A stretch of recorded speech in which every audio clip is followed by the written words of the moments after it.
Chapter 1. Beyond the walls that defined her world, the tundra burst to life in fierce swaths of lavender and white. The sorcerer's daughter both welcomed and dreaded that springtime awakening. It quickened in her a longing, an ache from deep in her bones that drew her to the highest parapet. Here she could breathe in the heavy scents of saxifrage and moss. She longed to touch the greening scrub and walk the spongy lichen-covered rocks. But she was a creature of the keep, and that vibrant world was forbidden. Tonight the ache was particularly strong. She often wished she could walk through the gate and roam the tundra, but such wishes were foolish, little wisps of thought without substance.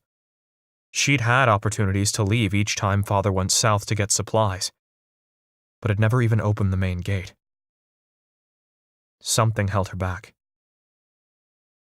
Perhaps she feared she would fade beyond the black walls, like mist in the afternoon.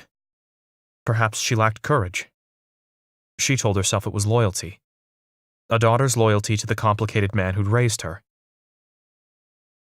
In darker moments, though, she suspected something more insidious.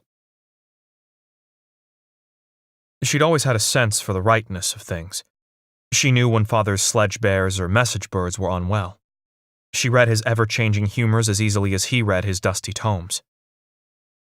Over the years, she had learned to trust her gift, and it was this intuition that told her long ago she was broken, stunted, crippled.